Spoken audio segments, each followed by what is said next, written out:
Hi there, this is Josh from Literary Gladiators, and today I'm here with a poem discussion. The poem that I'm going to be talking about is Morning Approach by Tomas Transtromer, which my source is from the Great Enigma, which includes new collected poems. This collection was translated into English by Robin Fulton, and this particular poem is from his original poetry collection, 17 Poems, which was released in 1954.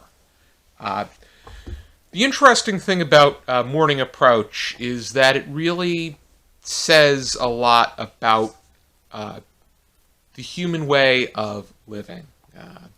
In general, there's two ways that you can approach a poem. There is the critical, and then there's for its face value. With Seamus Heaney, it's very easy to be able to read one of his poems and enjoy it merely for its face value. And this is a poem that, with someone like Transtromer, when he won the Nobel Prize in Literature in 2011, their statement was, "Through his condensed, translucent images, Transtromer gives us fresh access to reality." He uses those descriptive images in order to contribute to a point or a critical idea. And in this particular poem, he is pretty much explaining how much control humans really have over their lives in greater retrospect. As the poem begins, the first image that he gives us is, and I quote, the black-backed gull, the sun captain, holds his course." Describing the sun captain, the one that rings in the new day, as a black-backed gull, as in a seagull, is an interesting use, because I know in American culture the rooster's the one that rings in the new day. The fact that you have a bird he's somewhat of a servant to nature in how his role is to bring about a day that we are going to be living. And in a way, this bird has a greater sense of freedom, especially within this poem, because at least the bird has the ability to just make their way as they please without any designated restriction. We then move to the image of the world is still sleeping like a multicolored stone in the water. And to me, the multicolored stone is very much a depiction of diversity, and the fact that we live so differently, but yet the basic motions and the commonality are still the same. He doesn't go on to complicate it in the way that there's this. He doesn't necessarily make mention of the fact that there are several different time zones, so that it's. I am awake at this point, but there are people countries over that are sleeping, and then others that are just starting a new day, and some that are already within.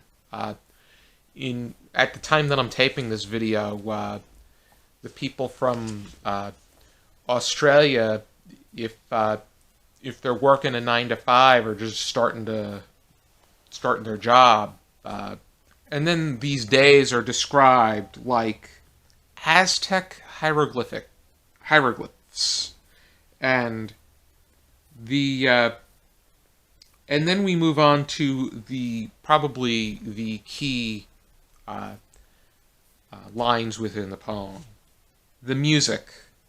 And I stand trapped in its Gobelin weave with raised arms like a figure out of folk art. And Gobelin refers to tapestry, a form of art that is weaved within this tapestry. And I get that depiction that we have such a complex background with so much that's going on and being expected of us, but yet we have little to no control over what it is that's taking place. We have to respond to this. Whether or not there's any prevail is whatever nature says it is, and we're merely serving to the circumstances of our background that we are given and the events that take place around us. We have some options, but it's not too many per se. And it's just interesting that and not to mention that this multicolored stone that serves as our backdrop is being placed in water, so there is a greater deal of weight, and thus a greater deal of intensity within the situation.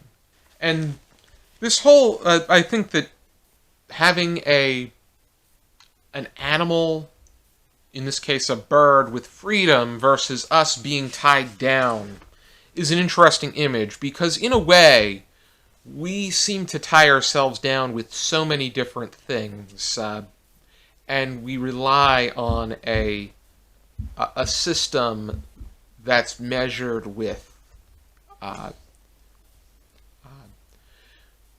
which is measured with currency, whereas animals such as birds, in many cases animals in general, their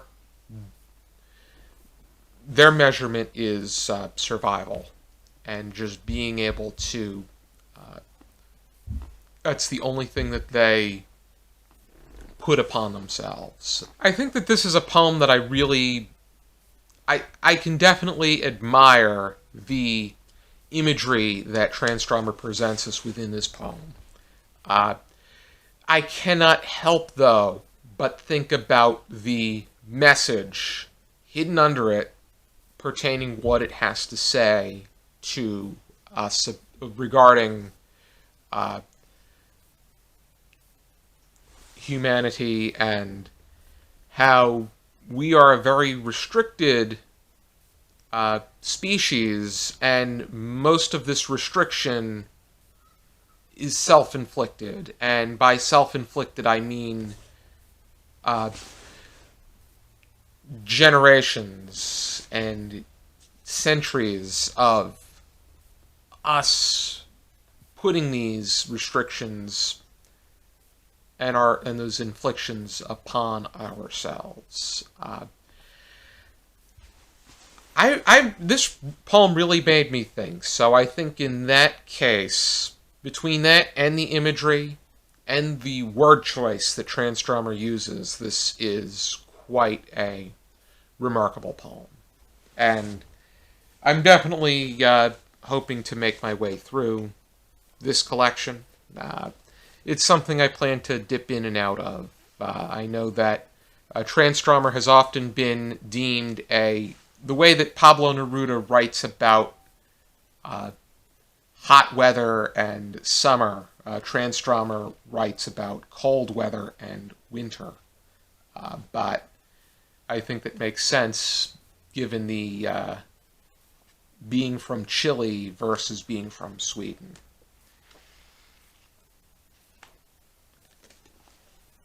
We also discussed a poem of Transtromer's on the general discussions when we saw the islands again during our 10th season.